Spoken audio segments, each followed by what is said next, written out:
You notice it in quiet moments.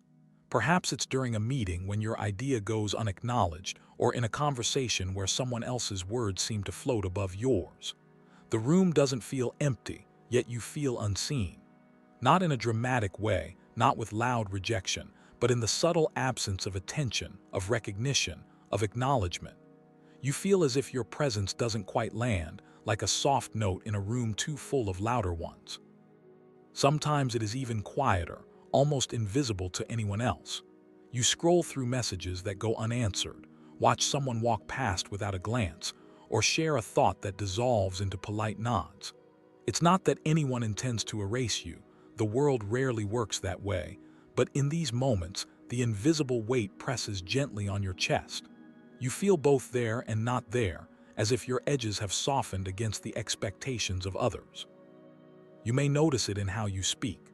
Perhaps you adjust your tone, your choice of words, the very volume of your voice to fit into spaces that seem already occupied. You've learned to make yourself small, not out of shame, but because survival sometimes required it. Because in being quiet, you could avoid conflict, disappointment, or simply the friction of not being what others needed you to be. And quietly over time, the habit settled into your bones. It shows in your body too. A slight rounding of the shoulders, a gentle withdrawal of hands into your lap, a careful way of inhabiting space that says, "I am here but not too much." You may not have thought of it before, but your body remembers these small compromises. The subtle tension in your back, the hollow in your chest, the way your stomach tightens when you step forward in a room full of voices. These are echoes of moments when you learn to exist softly, almost invisibly, in order to feel safe. And the ache is not always loud. Often it is a whisper, a quiet sinking feeling when your presence is overlooked, even when everything around you appears ordinary. You might feel frustrated with yourself for noticing it, for caring, for wanting recognition that never comes. But the frustration is not a flaw. It is a trace, a delicate thread of memory, of a pattern that taught you how to navigate spaces where being visible felt risky or inconvenient. In relationships, this can be subtle too. You may give more than you receive, listening while others speak, remembering details that are forgotten in turn. You may adjust to moods, expectations, and silences, bending without breaking, offering empathy without demanding acknowledgement. Others might see your patience, your thoughtfulness, but not the underlying labor of attention, the quiet negotiation of presence and absence you perform with almost invisible precision. There is a strange duality to this pattern. On one hand, you have learned resilience, a way to navigate without causing waves, a quiet competence that allows life to flow more smoothly than it might otherwise. On the other hand, it can leave a lingering ache. The recognition you long for is not about applause or accolades. It is about being truly noticed, the subtle confirmation that you matter as much as you care, that your existence is not simply tolerated, but observed, acknowledged, and held in the quiet spaces where attention is scarce. Sometimes you feel the ache most in solitude. You notice the absence of mirrors reflecting your inner world, of voices that match your thoughts, of gestures that resonate with your unspoken needs. You may even catch yourself shrinking further, conserving energy in anticipation that others will not notice your absence either. There is a paradox here. Invisibility can feel safe, but it can also erode the soft edges of your identity, making you question whether your own presence matters outside of what you provide or perform for others. And yet, in recognizing this pattern, there is a subtle kind of clarity. You see that invisibility is not a defect or a failing. It is a rhythm learned, a survival pattern shaped by circumstances, experience, and human behavior. It once protected you. It once helped you navigate spaces where being fully visible might have led to conflict, disappointment, or loss. Now, awareness allows you to notice the echo it leaves in adulthood without assigning blame or shame. Awareness gives choice. You can notice when your presence fades, when your contributions go unseen, and consider gently what that means for you now, not as a call to fix or correct, but as an invitation to understand. You may recognize small ways to inhabit space differently, to speak without shrinking, to allow your needs and presence to exist alongside others. You are not required to act. The first step is simply recognition. To see clearly the subtle patterns of invisibility and to understand how they shaped your quiet moments, your body, your relationships, your inner rhythm. You might notice a flicker of relief in this recognition. Relief not because things have changed, but because seeing the pattern gives perspective. You see that your desire to be noticed is natural, human, and not a failing. You notice that your quiet ways are both a strength and a burden, that they were learned for survival, not as a reflection of worth. And in seeing this, a gentle permission arises to acknowledge yourself fully, even if others do not, to hold space for your own visibility in private moments, and to allow your presence to matter, even quietly. There is a delicate softness to this process. You may start small, noticing how it feels to occupy a space without dimming yourself, to speak a thought without anticipation of dismissal, to allow your attention to return to yourself, rather than constantly extending outward.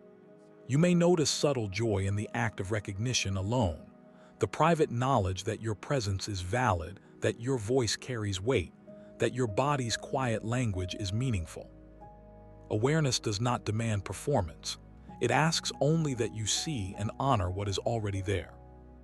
This process may also invite reflection on connection, not with judgment or longing, but with curiosity.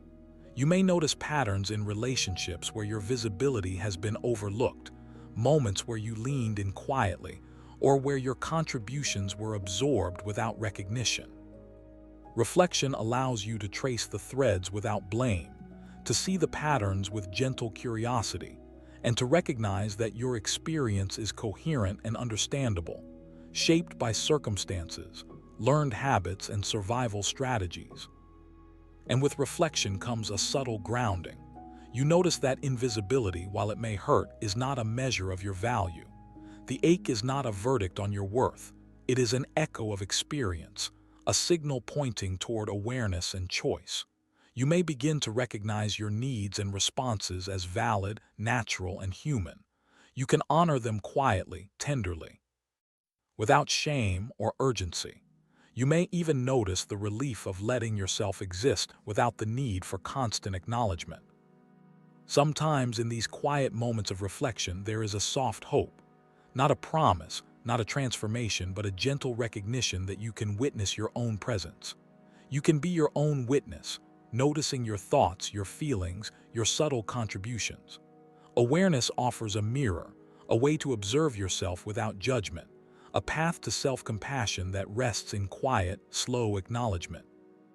You may notice that your edges feel less frayed, that the ache of invisibility softens when met with understanding rather than denial or frustration. And so, in this quiet space, you may choose to breathe differently, slowly, with intention, feeling the rise and fall of your chest, the presence of your own body, the subtle weight of being here. Awareness does not demand grand gestures or immediate change. It asks only that you see yourself clearly, honor your experience, and allow yourself to exist fully, even if invisibly in the eyes of others. You may not feel dramatically different immediately. The ache may persist in small echoes or quiet moments, but the act of recognition itself is grounding. You begin to notice that invisibility, while it may have shaped your early rhythms, does not define your whole being. You can exist with both the quiet ache and the subtle comfort of self-awareness. You can hold tenderness for yourself, alongside the awareness of patterns that once guided your survival. And when you allow yourself this gentle observation, you may find a kind of intimacy with your own presence. You notice that being invisible at times does not make you small. It makes your awareness more refined, your attention more sensitive, your capacity for reflection more profound. And in that intimacy, a subtle hope emerges. The hope of understanding, of self-compassion, of knowing your patterns, your rhythms, your own quiet value without pressure, without obligation, simply as recognition of what is. If you return to this space later in quiet reflection or brief moments alone, you can revisit this awareness. You can notice again the subtle ways you inhabit space, the patterns of invisibility you carry, the gentle ache, and the quiet strength in noticing it. Awareness gives choice. Recognition offers perspective, and your own presence is enough. Your experience is coherent, valid, and worthy of attention, first and foremost from yourself. And in this recognition, you may notice the soft relief of understanding. You feel a quiet grounding, a calm acknowledgement that your feelings, your subtle ache, and your desire to be seen are human, understandable, and not a flaw. Awareness alone offers clarity. Reflection alone provides balance. And understanding, quietly and gently, can be enough.